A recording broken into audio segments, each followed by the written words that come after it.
We're just going to give folks a few minutes to come on in, and we'll get started shortly. Thank you all for joining us today. Hello, everyone. Thank you for joining us.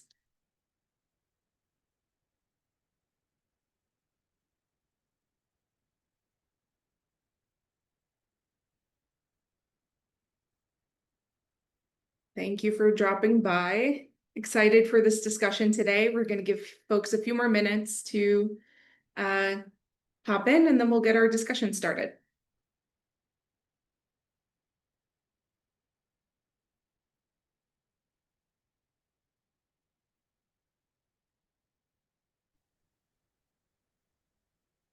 Hello. Thank you for dropping by. We're going to wait for a few more folks to drop in, and then we'll get our discussion started.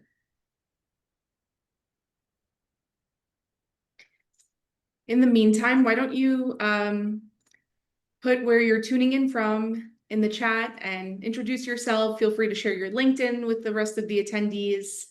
Thank you so much for joining us. It's great to have you for this important discussion with Dr. Laura Scherling.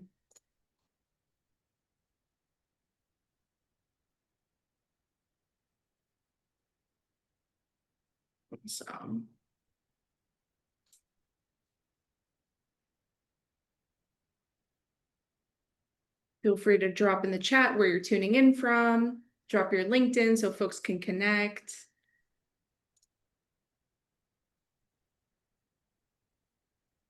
My name is Sandra Khalil. I'm tuning in from New York this fine afternoon. Happy July, everyone. And be sure to say hello to my colleagues in the chat, David and Rebecca. They'll be dropping some links and some resources for you along the way. And don't be shy to use the Q&A function for inclusion at the end of our discussion. Laura will be taking some audience questions at the very end of our discussion, so don't be shy to use the Q&A portion. We'll be keeping an eye on those. Hello, everyone. Let's get started.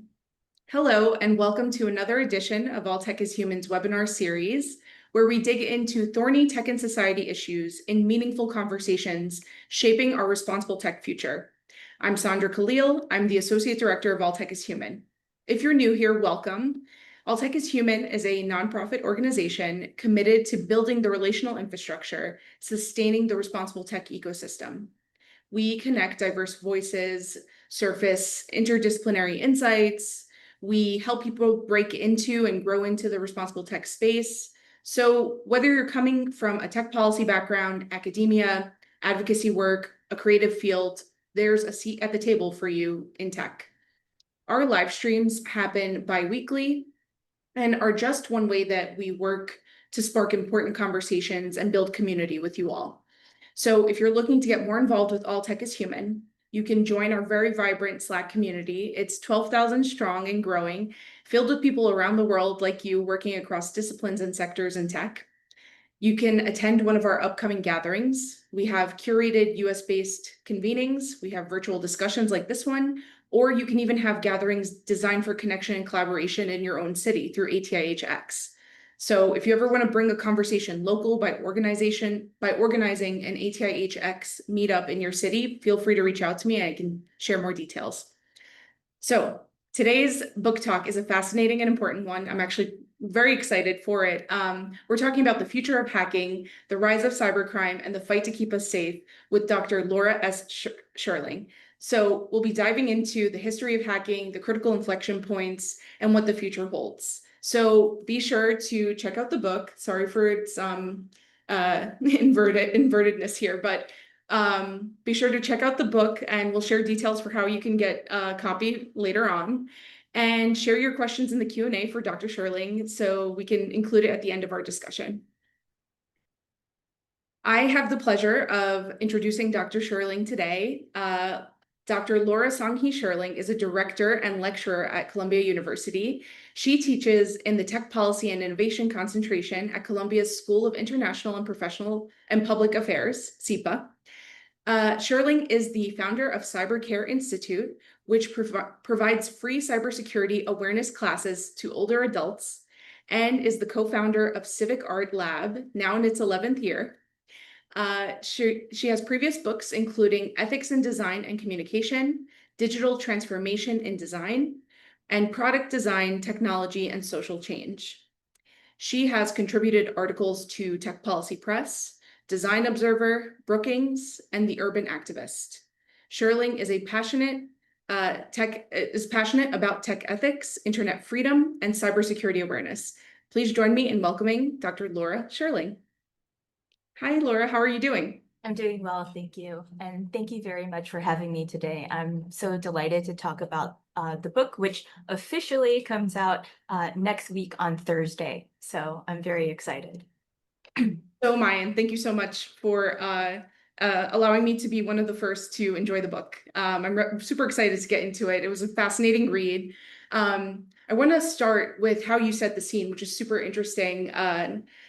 You talk about the scene, you set the scene with the Marucci sewage plant treatment attack, which is a famous critical infrastructure incident in 2000. It involved an insider threat and exploitation of vulnerabilities in the SCADA system. So talk us through how this particular attack put a spotlight on the severe lack of cybersecurity policies and protocols in the critical infrastructure sectors. That's right. So this set up like a familiar pattern with an insider early on. And so my book begins by recalling an early critical infrastructure attack that takes place in Australia.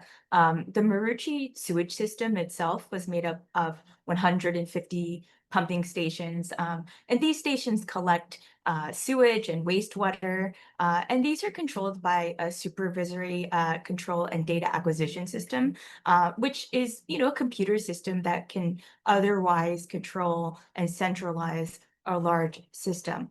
And so when you think of a system like this, you can think of lots of important critical infrastructure in our lives that we rely on, gas pipelines, airports, traffic lights, power grids, water treatment. And so the person who exploited this system actually got into a disagreement with their company. And as a result, a lot of sewage water, actually around 200,000 gallons, which is about 757,000 liters of sewage water, was released into the surrounding community. Just for size, a small swimming pool in a backyard can hold as much to about 10,000 gallons of water, which is really a lot of water. And at the time that this happened, only about half of American adults were really using the internet. And so this was a really excellent early lesson in what happens if the wrong person hacks into a system that you rely on. So imagine you wake up, you find that something has happened to your electrical system, your water system. Well, some people may joke about this, having someone kind of take control of your internet connected refrigerator or heating or something else. These can become backdoors to other parts of your system. And even in the case that's a pretty well-known was a recall of pacemakers where Abbott identified a vulnerability and had to pull back. So again, this brought on some early attention to securing critical infrastructure and really pressed the fact that organizations need robust defense teams, training, but also community awareness. And that awareness is really important. I will add to that, Joe, briefly, that about 2 weeks ago, I gave a talk at Critical Effect DC, and it's a great conference. I know, Sandra, you're familiar with this one. And I gave a talk about the importance of public education to address ICS or infrastructure hacks. And there's still a big gap. So, when we're talking about this Marucci incident, this is 25 years ago, but even today, there's a big gap in terms of really recognizing all of the different threats that exist to infrastructure and really rallying community around it in a really productive fashion. So. Yeah, and it's something we take so for granted that, when critical infrastructure sectors lack the proper regulation, like something heavily regulated like the financial sector, what happens then when you receive guidelines rather than hard and fast rules for how you govern your systems? You mentioned public awareness, and that's a good segue into this question. Public awareness of cybersecurity remains low. That was a point you made in the book. I think you mentioned 21% of Americans are considered most knowledgeable in cybersecurity. What are organizations lacking? Why are they lacking the necessary resources to combat these threats? And what does the role of that skills gap play? Yeah, so I think that gap in cybersecurity awareness is a very important challenge that we face. Barriers can be financial, they can be educational. Of course, it's depending on the size of your organization, leadership within your organization. So this is really a multifaceted problem that requires company buy-in, commitment to training, commitment to having good cyber hygiene practices. I've been told not to use the word cyber hygiene because it's become unfashionable, but I really do like this word still. And it means also having to make a lot of considerations. Who do we let access the data? Do we buy into a zero trust architecture where we're very strict? How do we minimize data that we don't need? But I also really do care about this on a personal level as well. Having strong passwords, remembering to update your software, backing up your data, and really being aware of the latest scams, like a romance scam, which have become really pervasive. One area where I have been able to measure and look at related data has been through that initiative that I launched that I mentioned, called the Cybercare Institute.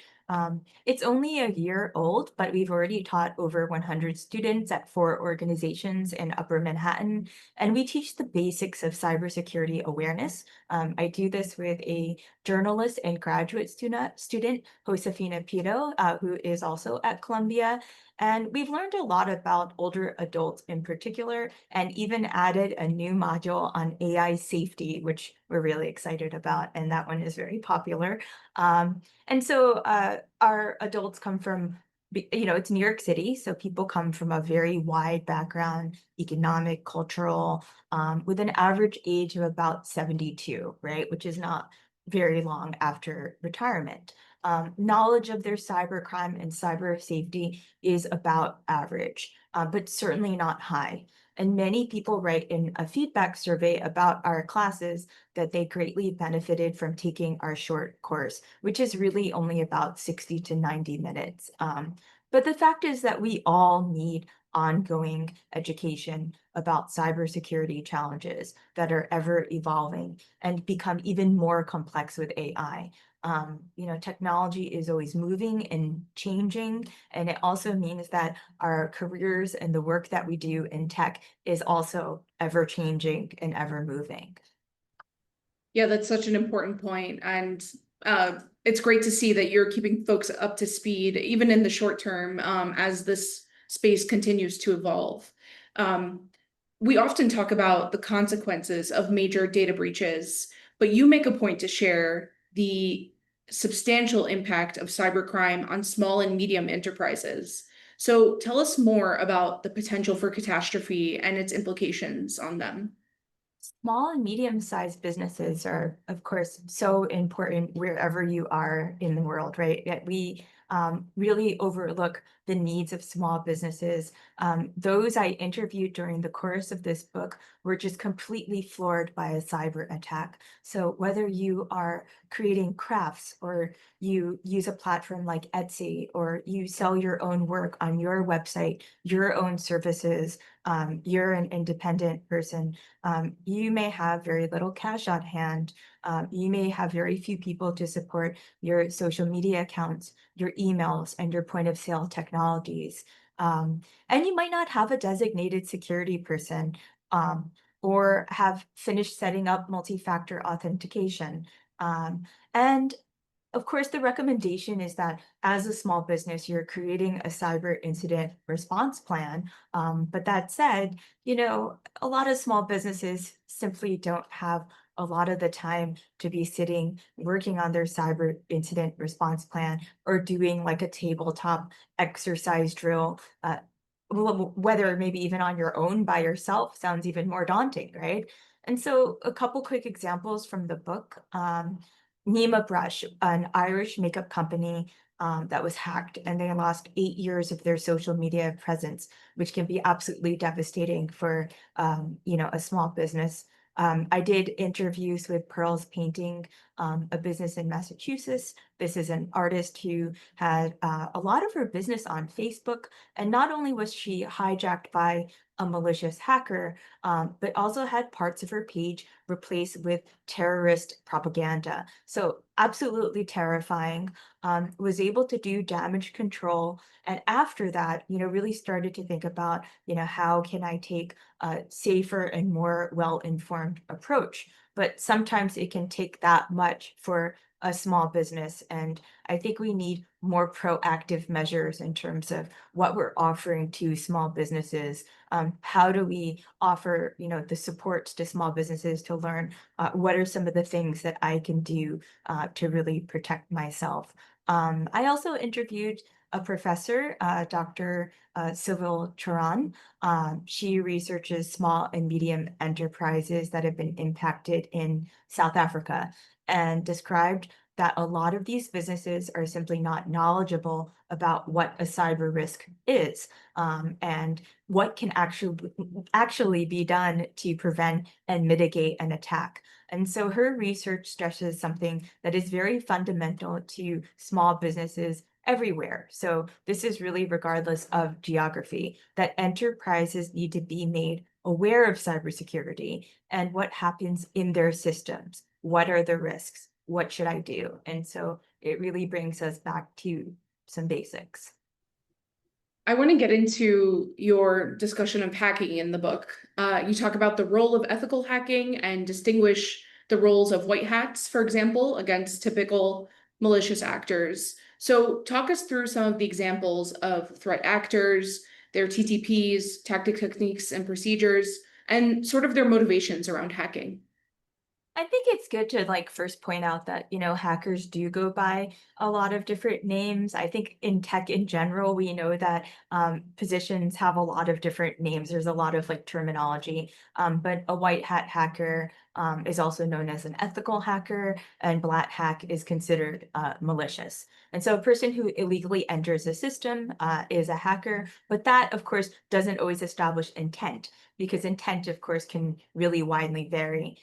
Before commercial computers existed, hackers also existed as people who hacked telephones, and this was called phone phreaking. And even before that, famously at MIT, there was the Tech Model Railroad Club, who are known for really fostering this hacker ethos. And so that brings us back to the mid 20th century. But that said, I think one quote that I really like from the journalist Stephen Levy is that he defended this like true and intended nature of hacking, even as it's been increasingly seen as a negative term. And he wrote that he was first drawn to writing about hackers, those computer programmers and designers who regard computing as the most important thing in the world because they were such fascinating people. But just to kind of break down and do a breakdown in response to your what you were saying a little bit further.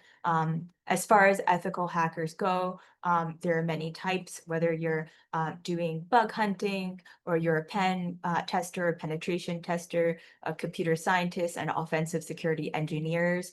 Some people who get started out with bug hunting use platforms like Yes We Hack or BugCrowd. I actually really enjoyed speaking to and working with Yes We Hack for one of the chapters in the book, which was chapter 5. And I think that for ethical hackers, there are, which some, of course, ethical hackers will say, well, no, don't use the word ethical hacking. But that said, just to kind of make the distinction, that there are some great ways you can get started in terms of becoming a certified ethical hacker. And, that does show in many ways that we've made strides forward in that area. As far as malicious hackers go, there are many, right? Some work for criminal syndicates. Others might work in a state-backed situation. So for a particular military, there are malicious hackers who we mentioned, like the Marucci incident, who really start out as the disgruntled insider, which also factors into a significant amount of hacks that do happen from the inside. There are people who operate really on their own. These are sometimes called the lone wolf. And I think that there's still a lot that we don't know. And I've been definitely studying a lot about what's been happening in terms of scam compounds in Southeast Asia, and talking to a lot of organizations and NGOs, and that there's a lot of data that you don't know, because some of these criminal syndicates are incredibly well organized. They're mobile, they move around regions, and so this is definitely these are dangers that require a lot of attention, and it's those ethical hackers and our cybersecurity professionals that really help us to mitigate, defend, and prevent these terrible issues from arising. Yeah, and it's especially challenging when your crime is bouncing between jurisdictions, and the amount of coordination that you need, global coordination, to mitigate that kind of crime is a tough challenge that I think we still face today. Talking about the evolution of hacking, you in the book mention there's an evolution of hacking ethics. And at some point in the road, hackers began to view themselves sort of as explorers rather than criminals. So, what is the ongoing debate about hacking in our society today? Well, the definition of good faith hacking, it still drastically changes by country and location. And so many places around the world, we have people from different countries on today's webinar, which is great. And so wherever you are located, the definition, understanding and acceptance of good faith hacking can vary a lot. One really phenomenal person I interviewed in the book is Cindy Cohen. She worked among the founding EFF members, and is the executive director of the Electronic Frontier Foundation, EFF. And so they still frequently provide pro bono assistance to coders, hackers, and security researchers who face legal challenges as a result of the work that they do. And so Cindy actually began with EFF back in 1993. So we're going even further than the 2000 Marucci case, when they approached her to serve as an outside attorney on Bernstein versus the Department of Justice. And this was a successful First Amendment challenge to the U.S. export restrictions on cryptography.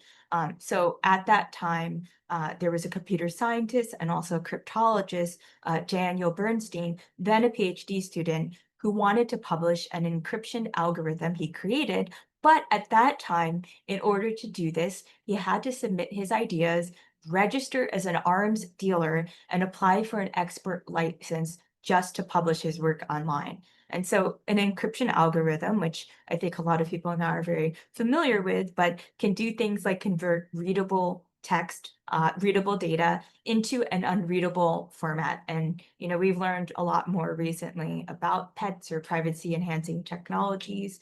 And so the case successfully established code as speech at a time when encryption was still identified as a type of munition or a military weapon.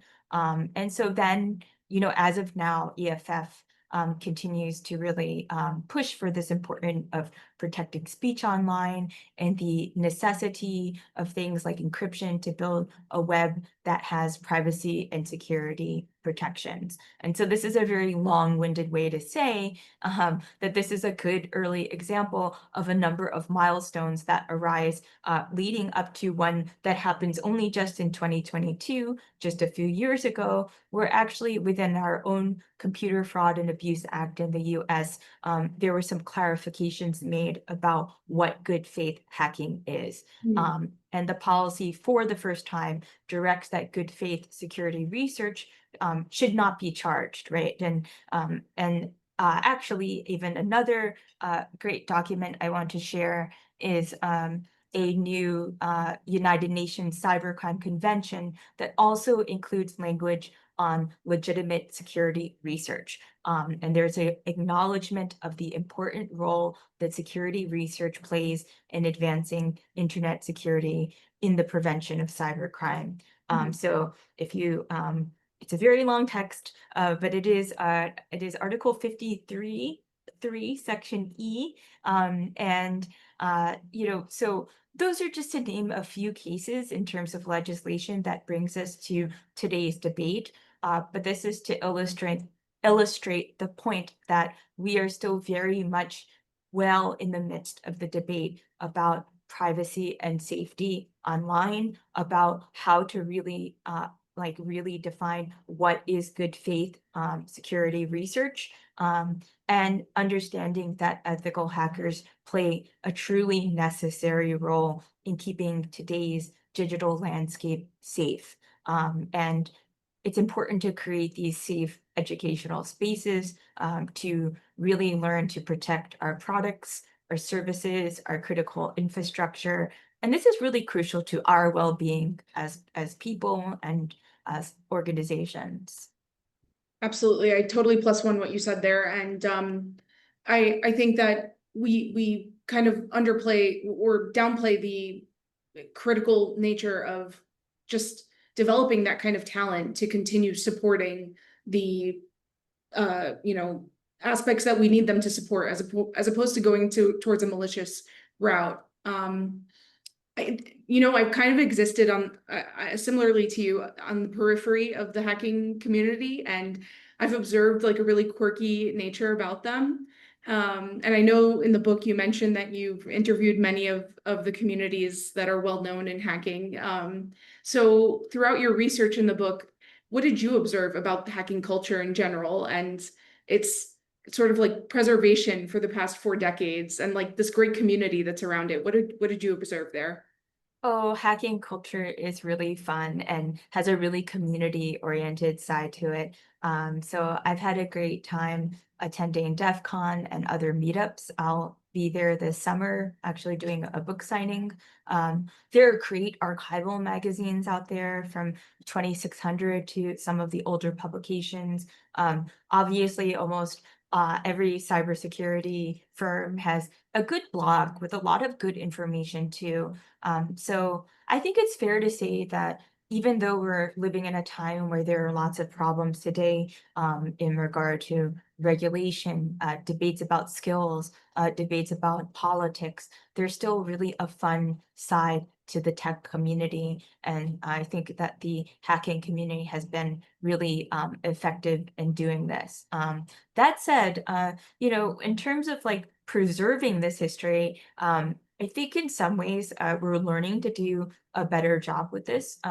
When a lot of things started to go digital, galleries and museums also had to really struggle with this idea of, how do we present all this digital content? How do you present a line of code? And so I had a really fascinating time interviewing some of the major spy museums and archives for this book. And yeah, it takes a lot of creativity to figure out how to take a line of code and present this as a public artifact. I interviewed Dr. Andrew Hammond, who actually collected a metal shard from the Aurora generator test.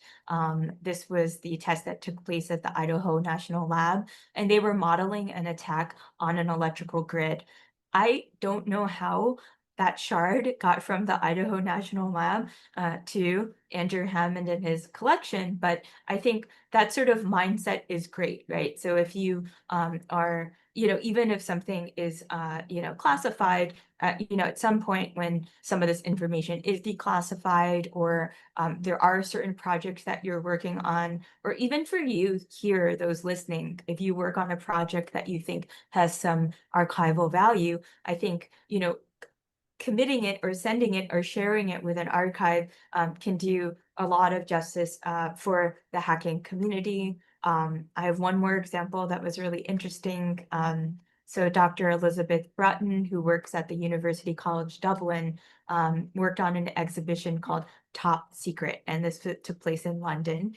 And so they took a laptop, they made it completely inoperable, and then they infected it with the WannaCry ransomware in a secure fashion.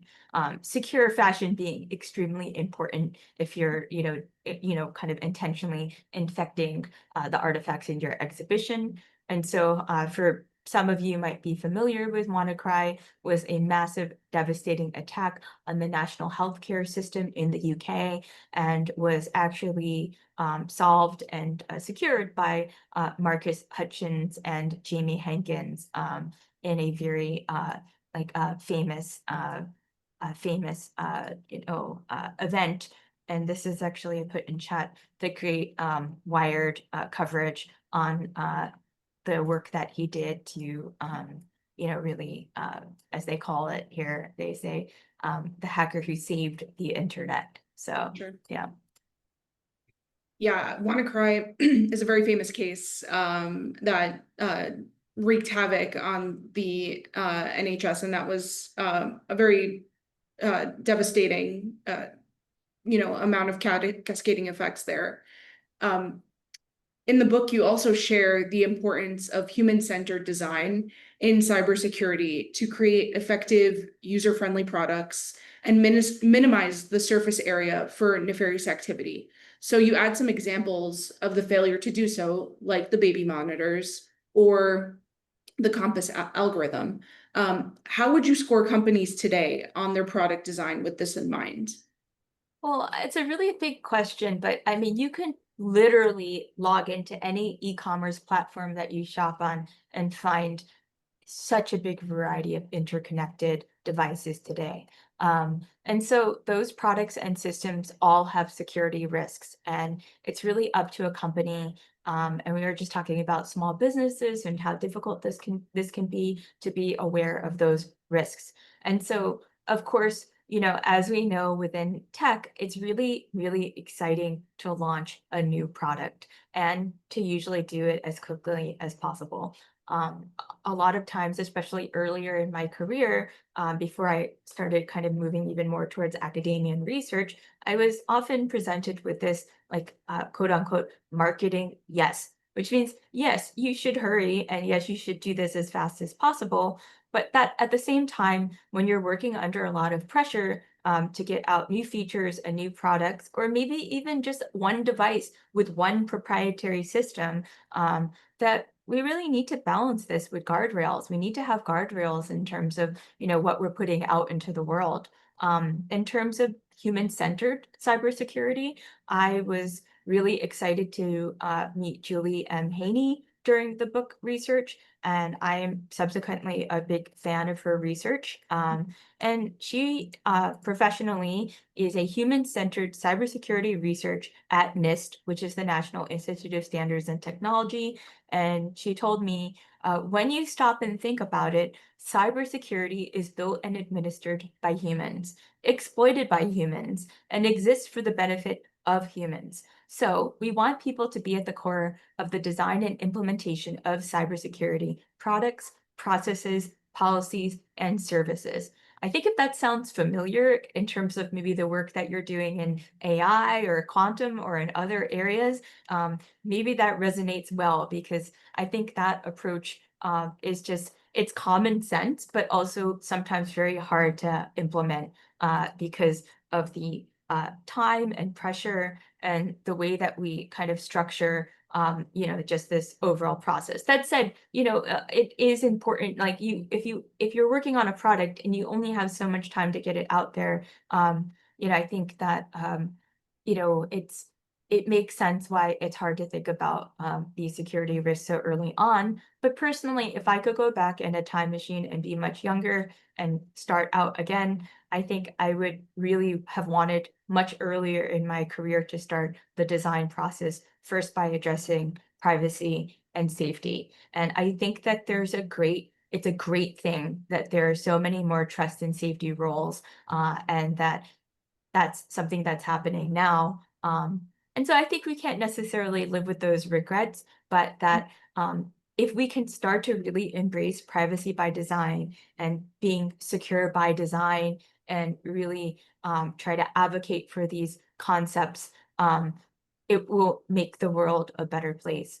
And I do think there's still plenty of silos between the product designer, product safety, and a lot of these different, departments that we work in, which you will see a little bit less, of course, in a small business or, in an entrepreneur who's really working fairly independently. But again, on the flip side, that person might feel a little bit overwhelmed to have to do all this at the same time, even though I think it's really, really critical to, understanding, not only so I might not have a score for these companies necessarily, but these are just some general thoughts that I think are really important for companies in general.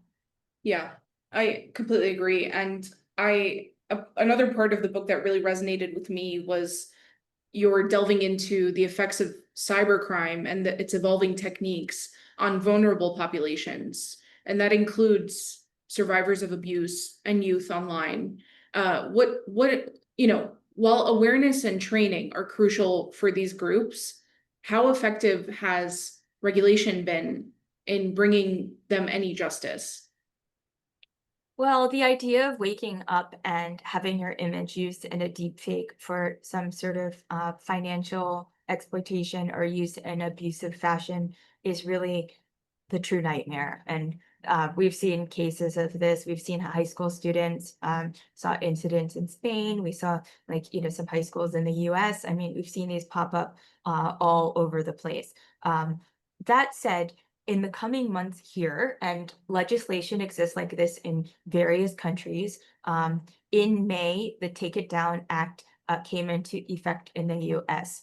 And so what the law says is that it is illegal to knowingly publish or threaten to publish intimate imagery without consent, including AI deepfakes of people, which seems fairly common sense. But it also says that websites and social media companies must take down this material within 48 hours of notice from a victim. And they also must take steps to delete duplicate content. So that was a bipartisan act in the US, right? So meaning that we do have agreement from the two sides. But that said, I think, some advocates have also pointed out that this could impact First Amendment rights. And I think that, yes, this is a positive step forward. And I think it's important to really pay attention to what's going on with this. And whether you're here in the US or other places around the world, on a comparative note too,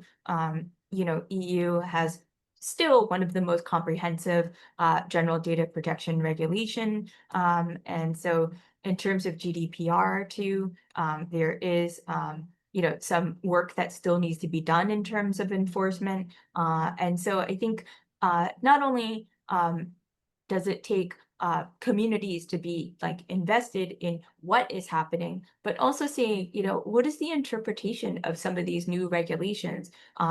Is it in some ways it could help people greatly, but we have to pay attention to places where those guardrails and those might hurt people who aren't supposed to be hurt, or it might sweep people up and you take away their ability to have free speech online. And so there are some different nuances that we have to be very attentive to. I would love if we actually move forward with some of the audience questions, if you don't mind, before our closing thoughts. We got some great ones, so want to give them their attention. The first one is from Renato. He said, Dr. Scherling, what's your opinion on mandatory backdoors on devices and software for security forces to use in the investigation of crimes? In contrast, To the privacy of journalists, activists, and regular citizens, I have nothing to hide. Thank you. Yeah, I mean, we've seen more of these issues about, kind of allowing people to go in through these back doors. And so, you can end up targeting people who are pretty vulnerable. We've seen, definitely in terms of journalists over the past year. There's a great study too by EFF that was actually in 2021 when they sampled, journalists who were put endangered by some of these encryption backdoors.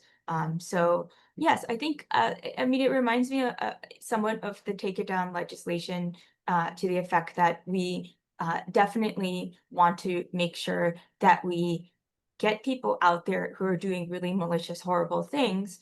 But at the same time, when it comes to an encryption backdoor, we don't want to be prosecuting people who are doing, good work. And that is a difficult issue right now. So I think there's going to be a lot to see in coming months. I'm actually going to be doing an event for this book later this in early fall with the Tor project to do an incredible amount of work on this and also interview for the book. So thank you Mary, for the question.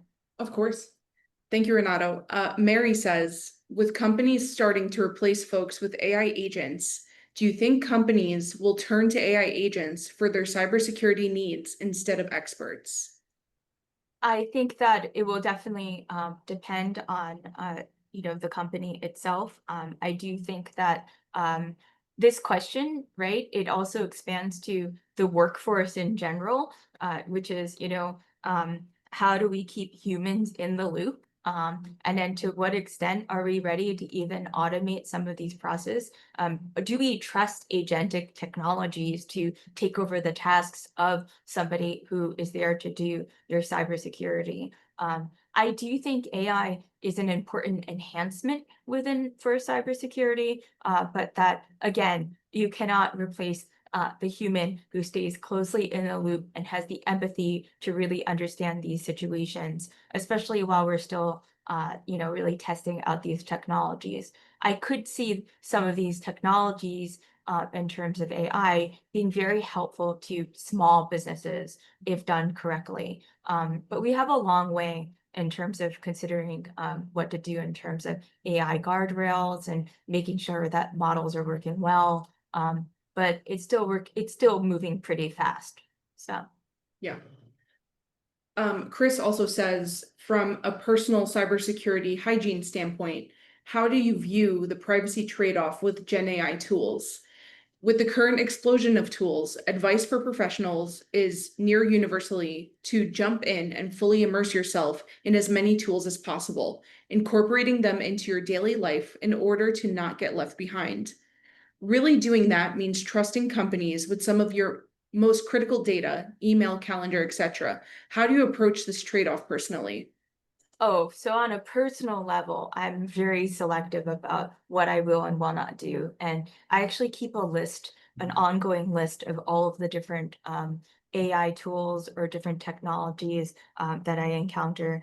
One of the ones that I find very jarring is the amount of facial recognition technology that pops up all over the place. And so you may just be going into a department store now and you'll see a tiny little sticker that's almost unreadable that says, your likeness is being recorded, right? And so yes, I think that it's good to be aware of all the tools that you're interacting with. And as a good cyber hygiene measure, it's good to go into those privacy settings and really take a look at how many products you're using and in what places can you minimize your data, right? Do you need to have so much out there? And it is important to protect your privacy, but also, as a strong believer in First Amendment rights and our right to, freedom of speech, I do feel like at the same time, we should be able to use these platforms to express our views as long as they're not, harming others,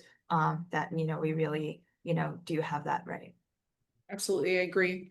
I would love to give you an opportunity for any final words and closing thoughts. Yeah, so I know that we have people outside of New York here, but I do want to mention that next week for the launch, we still have a few tickets for the launch at Bibliotech, for the future of hacking, and the event will be really fun. That's next Thursday, July 10th at 6 p.m. And so the owner, AJ, runs a cafe, wine bar, and bookstore in Soho, and I'll be reading chapter 4 with lots of visuals on hacker history and hacker culture. So that's the official launch event, and it'd be really great to see you there. And I also have a discount code for you all. So if you're interested in the book, if you purchase it directly from the Bloomsbury website, they have created the hacking 20% off. In the US, it will work now for hardcover and ebook, and internationally, it will work for the ebook, but it is still on the ebook. If you use an e-reader, it's a pretty significant discount. And then if you prefer Amazon, then you can also use this redirect for wherever you're located. So yeah, so those are just a couple closing notes. And just also here is my, very quickly, we're going to close up, but there's my email and also my Instagram, and feel free to keep in touch. I'm always happy to hear from people. Dr. Laura Scherling, thank you so much for joining us for the virtual launch of the future of hacking. It was an absolute pleasure, and goodbye for now. Goodbye for now, and thank you all for coming today. I really enjoyed being here, and thanks so much for having me. Thank you for being part of this. Much appreciated. Thank you all. Bye, Cheers. everyone. Bye.